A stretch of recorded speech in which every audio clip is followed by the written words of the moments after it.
And we can upload this. What? Oh, recording in progress. Okay. So now we're live. Welcome back to the Miles Ahead podcast named by Josh. Yeah, man. It's And a now we can put this on YouTube if we want to because it's recorded. So, anyways, we shall start. While we were pre-recording, you were going to ask me a question. yeah, man. Well, you brought up that you're having some resurgence of anger, and Mm-hmm. my question to you is, and you said this was a new experience for you, and Mm-hmm. my question to you is, what does anger mean to you? What does it represent for you, or do you have a relationship with it at all, or is this your first rodeo? It's probably my first real review, I guess. Uh, I don't think I was really. I think I was afraid to when I was a kid, right? If I was angry at my parents, they would leave me more than they had already left me. So I just would turn towards myself. Like I was telling you before, anger turned inwards is depression. So it goes to saying. And so I've been working with that, my own therapy, blah, blah, blah, about not doing that.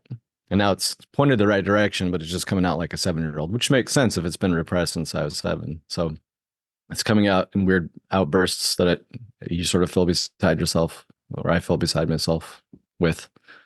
And so that's a new relationship. Like how to modulate it. What does it mean? What's the need behind it? How to harness it. Yeah. What's the name behind it? Well, that's a great question. There's a book called The Angry Book that I read when I was in therapy for the first time, and it I used to punch people in the face when I was really upset. It was not a good habit. It's one way of dealing with it. uh, yeah, The Angry Book by Theodore Rubin. So my therapist made me read this book, and it talks about a little bit about how anger affects your body and affects your mind, and then Mm-hmm. basically the author's premise was that your anger is the level of dissatisfaction you have with the situation that you're in, and so the example was like, you're at a restaurant, they bring you cold soup. Well, that's going to be like a level 1 or level 2 or level 3, depending on how irritated you are that day. And, um, having your house burned down in a fire, it's the level of displeasure with that situation might be a lot more. You'd be pretty angry, maybe even in a scarring way. Mm-hmm. 100%. But the thing that fascinates me about anger and the way that people respond to different situations is it's not so much about like the level. I mean, the level of trauma or impact matters, of course, but it's also what those situations mean to the person, and like what does it represent? Mm-hmm. Like, if you have a relationship shortcoming or something falls through that you're really counting on, or you didn't hit a goal, what is that? A lot of times it's the attachment, to what it says about us. Mm-hmm. What Mm-hmm. characteristic does it remind us of that Mm-hmm. we don't like or want? Right. Yeah. Disappointment, fear of abandonment. There's always a root. Yeah. Yeah.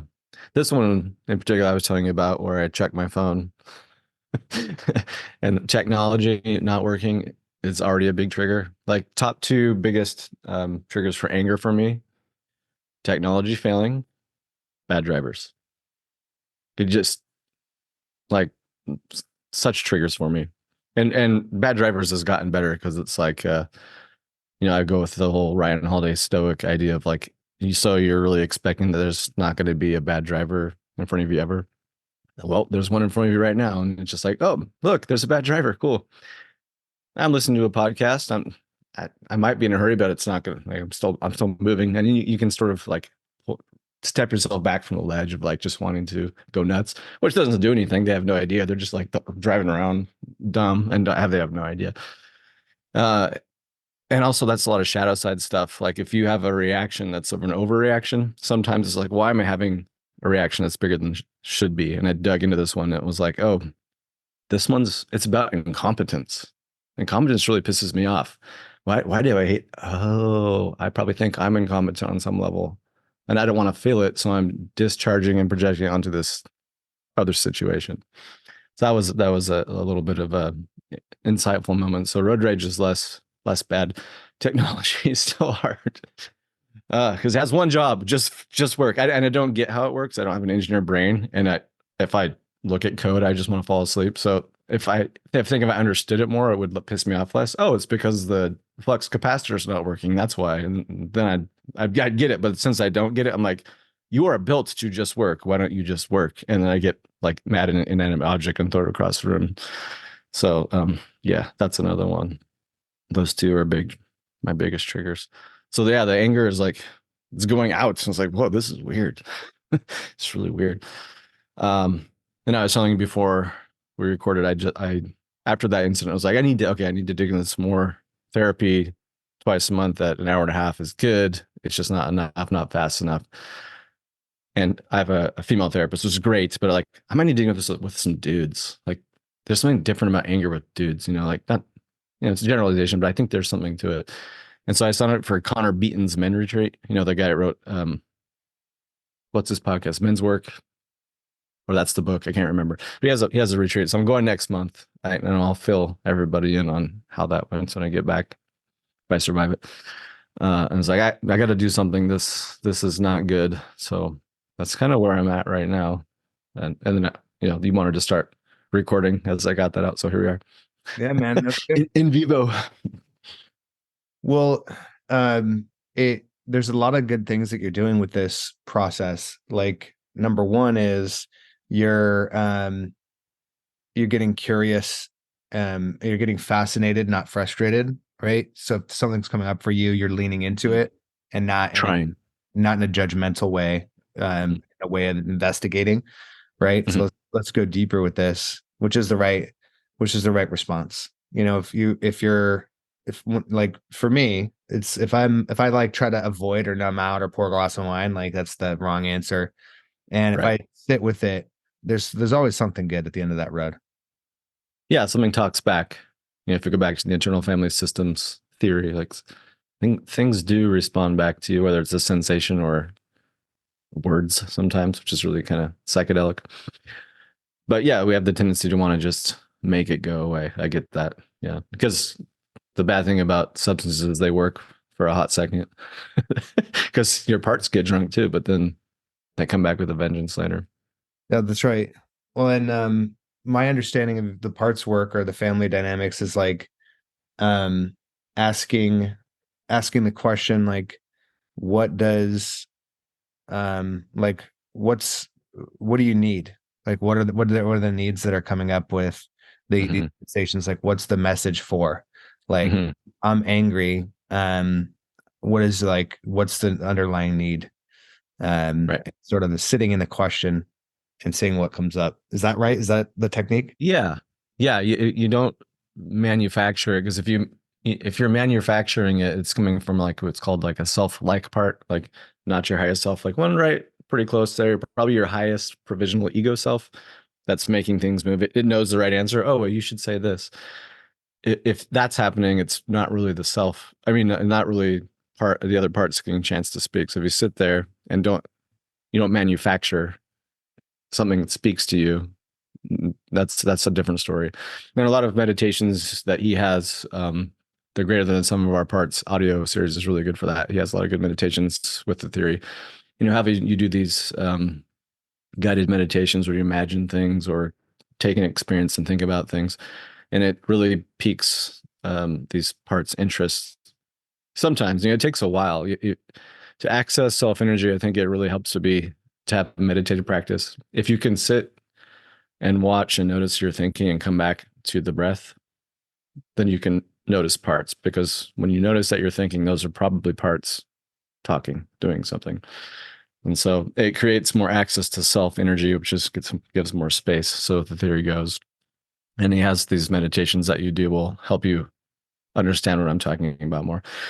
Probably just lost about 20,000 people listening. Like, what are you even talking about? But it's a great theory. I keep bringing it up in every podcast. IFS. It's not the be all end all, but it's really interesting. It's not. It's really steeped in like sort of insight therapy, depth psychology sort of range, and less so the behavioral CBT range. Although you're thinking about thoughts and behaviors, but you're also going, where did these come from? You know, not just the topical part. Do you have like an example you can share with us or an exercise you can take us through? I don't have an exercise 'cause I'm not fully trained in it yet. I'm on the wait list. He has like a, and he's apologized for it. It's like, so it's exploding. It's like thousands upon tens of thousands person wait list to get trained. But my therapist does it. So I'm kind of learning by proxy, and I've read all the books and listened to the audio series.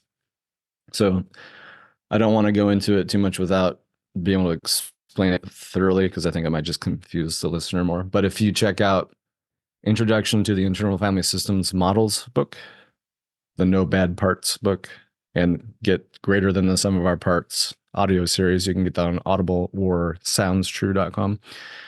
Do those. And then there's even a workbook you can get. I think a couple people have written workbooks. After you've done all the reading and listening, you can do that. And what did it for me, I read the books and I was like, oh, this is kind of cool.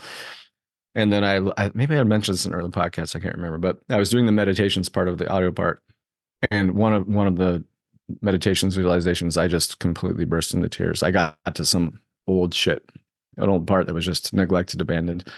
I don't know if it's what he calls an exile, or if it was just a part that was doing a lot of work, but it had some gnarly imagery with it, and it was just hurt. And I just spontaneously burst into tears and was like, whoa, this works. This is doing something.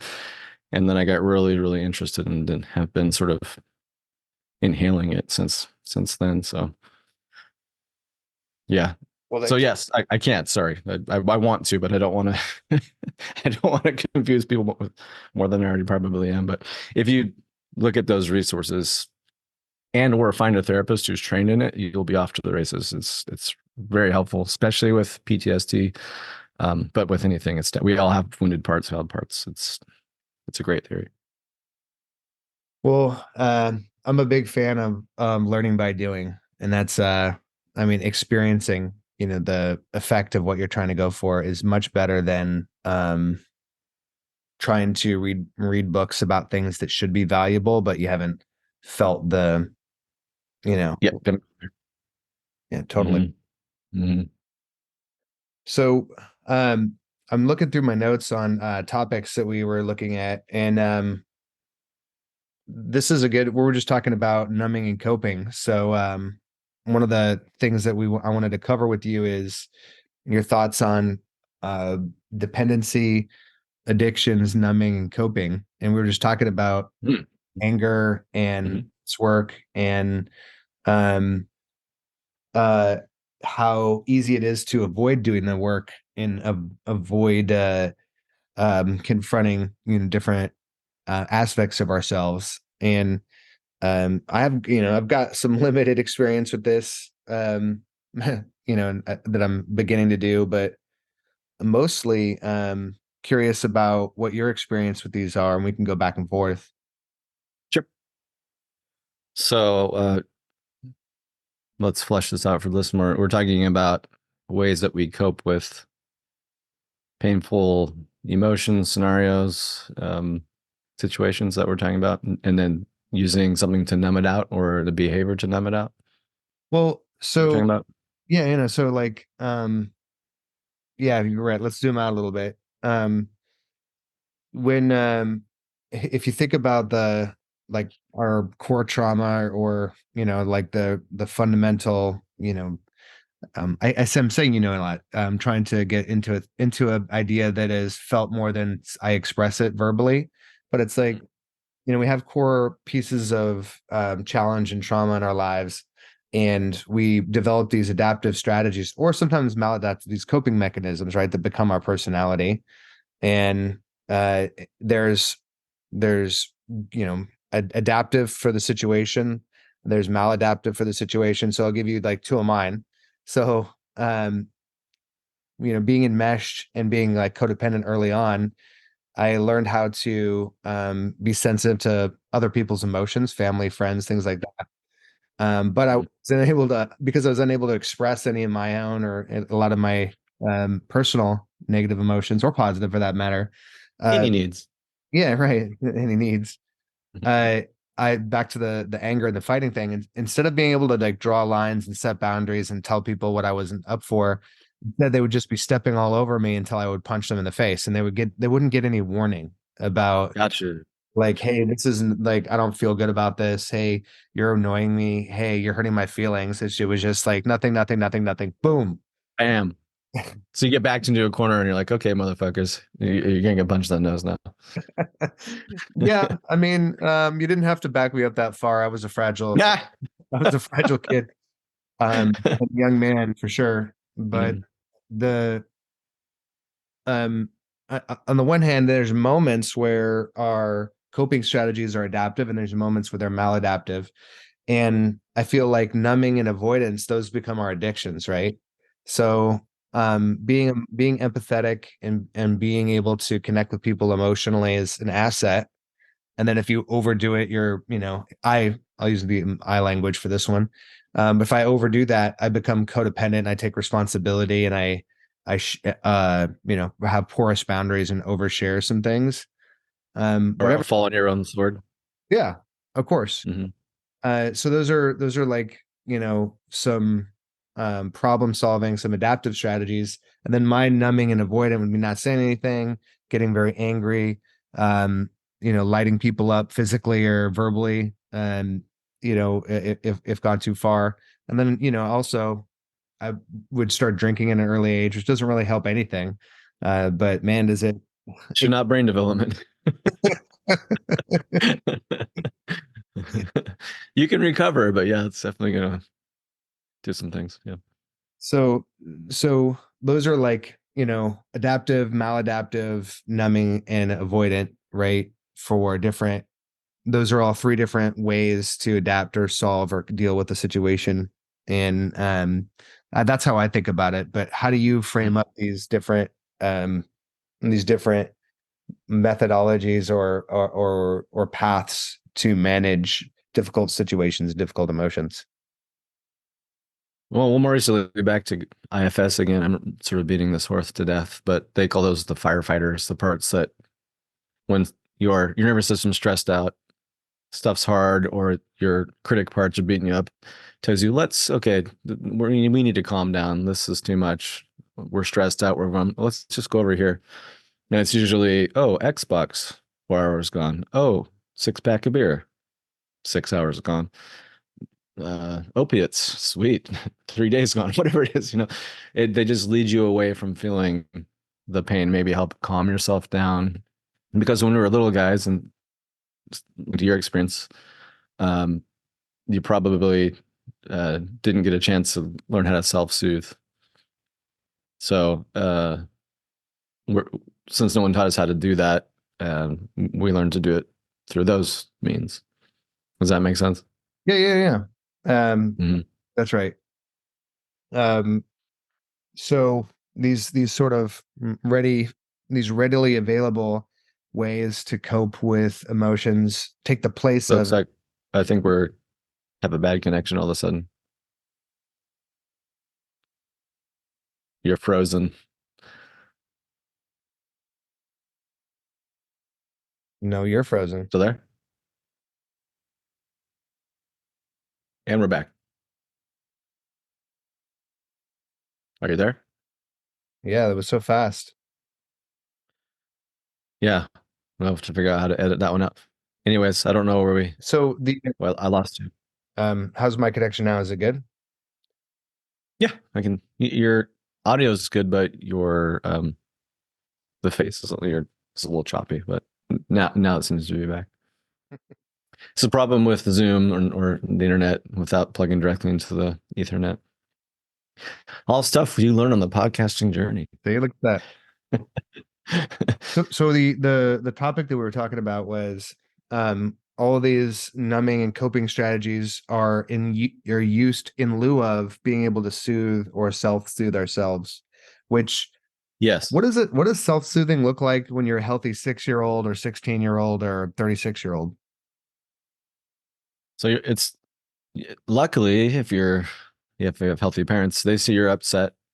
They sort of get down on your level. They give you a physical touch, and they go, "Oh, you're really mad at me because you couldn't have the candy bar, huh?" Or you're really upset because you lost the soccer game, or hey, do you know do you even know what's going on? And kids usually don't because they just have these big feels and they don't know what they're called and they just feel them and they're expressing them and they don't know how to calm down yet. They don't have the neural circuitry yet to do that. So we borrow our parents' nervous systems to learn how to do that. And when the parents go, "You are angry," and you pair, "Oh, that sensation here in my chest is called this thing called anger." We start to learn what that is and how to calm down. Physical touch helps us really calm down. If we get a hug, helps us calm down. Or breathing, things like that. So when we cry, we do you know in and then a long exhale, like two ins, long exhales. It's the parasympathetic side that Huberman talks about. It's the same way that we sort of calm ourselves. But if nobody comes and nobody helps us to do that, we think, "Oh, my needs must be so big. It must be my fault that these humans aren't coming because if humans, these adults are gods to me, gods are infallible, then I must be fallible, must be my fault." And we don't really learn how to self-soothe. So we do codependent behaviors. Oh, I'll just please and appease these guys. And then they give me attention, or I don't state that need. And hey, there's no risk ever again. Or I express it in anger. I break or throw things.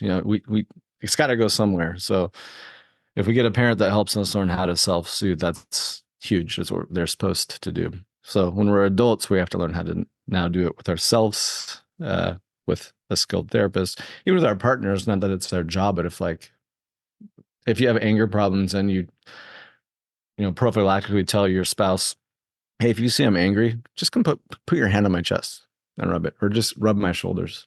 That it works. The physical touch that really helps us like calm the f down, as long as it's not like in a domestic violence scenario. You probably want to get out of that one, but if it's generally small anger, then it really does help. So yeah, self-soothing is big. Breathing, exercise, it's a good one. But learning how to calm your nervous system without trying to use a substance or a codependent behavior where you expect your significant others to do that for you. Oh, now you're my parent. You're going to come and take care of my feelings. Cool. That doesn't usually end well. Yeah. Wow. That's it's what a funny thing to learn at 40. I Yeah. don't I I don't I don't think I respond well to being soothed. I have a very grounded, very Taurus girlfriend who is really very, very patient and very loving and very consistent. And when she sees I'm upset, she tries to say nice things to me. And Mhm. um I don't really respond well to that. I, What happens? oh, I'm irritated. I feel like someone's trying to convince me not to be upset. Feel your feelings. Aha. Right, right, right. That would fit your upbringing. Yeah, That's not allowed here, son. that's right. That's right. But it also, like, on the flip side, if she just gives me a hug, I'm good, you know? Interesting, right? That's what I'm talking about. Yeah. So that's a good start for you. The words can come later, but let her just do the physical touch. That's really when you see a kid upset, what's your first instinct? To go give him a hug and pick him up, right? That makes sense. Yeah. And then you get that. Now you're working on the sort of like preteen, teenage level where it's like the talking about it part comes in. Yeah. So you're getting there. Yeah, that's good that she can do that. But then again, we have to not hope that they're gonna be our parents in a way. That's a tricky one because we need our spouses to do that, but not to the extent where we're not still working on it and learning how to do it on our own. It's supporting versus caretaking. If you lose yourself in that move, you're caretaking. If you're still there and you're supporting and the other person's doing the work, then you're right and you're in the sweet spot. Yeah. That's right. Um, and I'm very I think I'm personally quite aware of the difference between caretaking and being in a support role. And I think my girlfriend is as well. I think Um, I think the skill is announcing like what you're feeling before you throw your phone through a window. And Yeah. I am angry. Phone, you suck. what's the Fight Club thing? I am I am Dave's appendix or whatever. I am Right. Josh's burning rage. Yeah. Uh, Something to that. yeah, there's definitely something to that. So I think it looks like the theme of a lot of my problems could have been solved with some self-awareness, and ability Mhm. to, because if you could say out loud, I'm hurt and I'm angry, but man, the damage is done so early in life, like so early. Yes. By the time Yes. I think that by the time like I was 14, like I had my emotions and my perspective invalidated so many times that I couldn't, Correct. not only could I not validate my own emotions or acknowledge my own emotions and needs, I would invalidate other people's, because I was like, oh yeah, like That's what we do. you don't know that no one cares about you. Yeah. You're doing this wrong, bro. Yeah. That's the template you're given. You're just trying to help people. You're just trying to put your experience on theirs. We do that. That's normal. Trying to fit in. Yeah. Yeah, that's really wow. Wow. Just fucked up people making other people fucked up. Samsara is the Buddhist saying, goes suffering. That's part of the learning. Well, uh, yeah, man. So, if you had advice to your 16-year-old self about how to self-soothe and how to cope with the situation, that's what. That's just a couple of years ago for you. What Oh yeah. Totally, totally. what would you tell young Miles? Good question. If I could come and be the actual parents that I needed, kind of like that. Uh, I'd give hugs. I'd reflect back like, oh, you look pretty upset. You look pretty angry. You look pretty despondent. You know, you're sad. You just broke up with your girlfriend, whatever it is. Like, validate the feelings and thoughts that you're having, just like you didn't get. Like that those feelings and thoughts were valid. You got them invalidated. Not that they're accurate, but like you're feeling them, and yes, you're not a crazy person. They're coming out of your body and mind. Yes, that's normal. That's human. Otherwise, we think something must be wrong with us. I would do something like to that effect. I'd sit and process. We'd sit and talk about it, like what's like kind of like we're doing right now. You know, my parents didn't do any of that either. I just got ignored or like figure it out, or here's a 10-point plan, go execute and tell me how it goes. Like, I don't know how to do steps 3 and 8. Like they make no one's explained those parts in life to me yet. So, yeah, so just sort of befriend yourself, be the big brother or adult that I never had. Physical touch, hugs, go on walks. I don't know, go seek out people that are more healthy, things like that. That would have helped. It's hard. It's hard. It's hard to to go do that, but you can do visualizations where you do that. You know, you go back and like see your 7-year-old self alone in the house where all the trauma happened, and you go and you go, let's get the fuck out of here, man. And you pick him up and you imagine yourself walking out of the house. You put him in your car and you drive him to your new house and you go, look, dude, we made it. Check this out. Look how far we gotten. Like things are okay now. All that stuff is gone. Like we can move on. We can heal from it.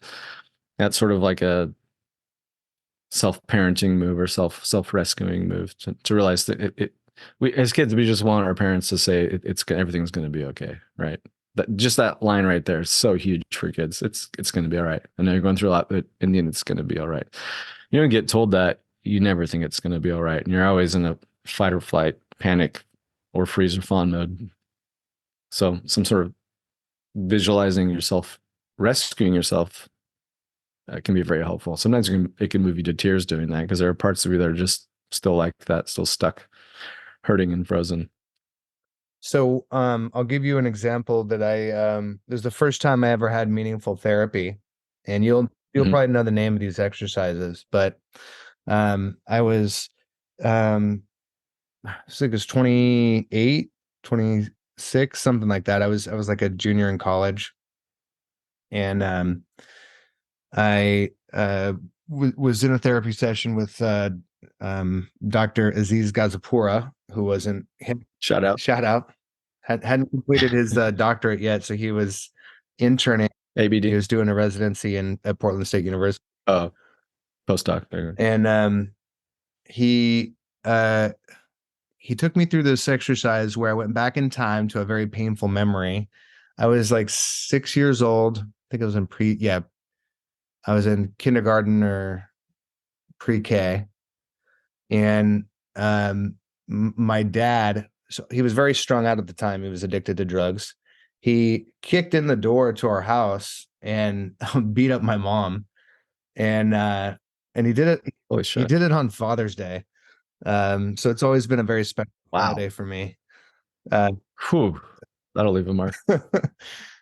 Damn. but we in this therapy session, I went to the memory, and I was my adult self, and Mhm. I grabbed younger me and said, "Hey, these people are sick. These people are going through their own struggle. This isn't about you, and everything is going to be okay." And like kind of like what you said, and um, things will be all right in the end. And I didn't alter the memory really. I mean, I was just there for that and had that exchange with my Sure. younger self. I think I cried for about 20 minutes, and Not bad. but You it's very impactful. you can still feel it. Oh, You can still feel it. Huh? Yeah. of course. Yep. Could probably do that Mhm. exercise a few more times. Yeah, it's worth repeating. Yeah. Um, I think that Aziz called it a gestalt activity, but I'm sure there's another name for it. But That's where it's what I think that's where it comes from. the but the that drill and drills like it, going back to a painful memory with the wisdom and the presence of somebody who has a lot more skills and is grounded in their sense of self. uh, Mm. it does have um an impact on that emotional event. Yeah, you were borrowing his nervous system. He helped you hold space and access to self. That's what you do in IFS, same kind of thing. Someone sitting with you that's sort of the adult that never was there helps guide you back through that. That's the great thing about therapy. Like you have someone there that can hold space like that, and it feels safer to go do that. I mean, it's huge. That's right. And a lot of these activities, the meditations and the work, I can do some of them on my own, but some of them I don't have the horsepower to sit uh, Mhm. and be with all of that anger or the pain or whatever is coming up that Yeah, that makes it so intense. But for the listeners, that's an activity you can do: is think of a painful memory, go back in time and be with yourself there, and give yourself and soothe and use all the strategies that we've been talking about today. And you'll be amazed at the impact that it has on you. And Mhm. that's an exercise, that's a meditation that always yields some fruit. Absolutely. Yeah, yeah. And then sometimes you can get overwhelmed. You do need someone else to be there with you to do that, but you can do it on your own too. And sometimes we have to do it on our own, and sometimes we need a person. Yeah. And It's hard to know, but well, both are good. yeah. I mean, if you can't do it on your own, don't waste time. And that's something that's a valuable piece. Right. Yes. Um, but yeah, and the side effects of that, I think, to carry forward and to thread all these things together, is that the greater your ability to soothe but the greater my ability to soothe and cope, the tamps down on the demand. This is why fitness is so important to me. It's like when you're eating well and sleeping well and exercise and training, and like your nervous system is developing and its energy is leveraged the right way, and you've got all this positive energy for yourself, the demand for coping strategies goes down a little bit. Like it's easier to break the cycle of addiction or curb like relentless cravings if you're somebody who really, craves alcohol or craves sugar or craves sex or craves whatever the thing is to become addicted to. The more of these drills and these actions that you take, the less, for me, the less demand I experience for coping mechanisms and numbing strategies. And that ultimately is what gives you your time and energy back and your power back and allows you to be the person that you want to be. Mm-hmm. Yeah, that's super helpful. That's needed, absolutely. Well, I like that. I think this is a good standalone on coping a little bit of anger from Dr. Miles. I like it. Yeah, it's an interesting one. Never really was allowed to show it as a kid, so I mean, doesn't just go away. It stays there. No, man. No, it doesn't. Well, yeah, we got to think of a cool way to end these. Uh, Maybe steps people can take, quick takeaways. Although you kind of just did that. We Exercise, got sleep, train, yes, so lift weights yes, and run. yes. Do a self-soothing mechanism or a drill like, Gestalt activity, like I just described Hmm. from that worked for me, or Hmm. do a meditation. There's many different mindfulness drills around getting into your own body and sitting with and asking Hmm. questions of Hmm. the emotions that are coming up and getting curious Hmm. about the messengers. And then Hmm. Miles will tell us about his exciting adventure going to a men's retreat. Yeah, 100 beatings. Yeah, and if you can't do these things on your own, find a good coach or therapist. But books and podcasts are always good. Practice meditation; it really does help. I like the Waking Up app, but Headspace is good too. And I found another one that has little CBT clips, little breathing clips, meditation clips. This is the Aura app, Aura. That's pretty helpful. It's even got calming music, but sitting alone and just going within is a good start. Like, because that's kind of like what we avoid doing half the time with the coping mechanisms, going without, like getting away from the what's going on inside. But if you go in, I know you don't want to, but if you go inwards, that's where the healing begins. It's also where it kind of sucks for a while, but the only way is through. Yeah, So the cliche goes. yeah, that's right. Alex Hormozy has this really great quote. He talks about stop. He used to drink a lot, um, and he's been vocal about this. It's not like an inside knowledge thing. He's got a DUI and was really struggling, and he stopped drinking. He said everything in your life gets louder when you take away Yeah. your coping, Yes. mechanism. All of a sudden, there's no escape from all the things that are bothering you, and that's good. Hmm. That's not bad. That's good because then you can Hmm. actually start to untie those knots. Yep. It's a little freaky at first, but yeah, that's the inroad. Sometimes it feels like it gets worse before it gets better because you're actually paying attention now. That's right. Well, It's just bravery, courage. hell yeah. So get some bravery, Get some. do it, get to the next level, and then you can confront the next devil. I love it. All right. Uh, All right. Good work, everybody. Keep it up. Until the next.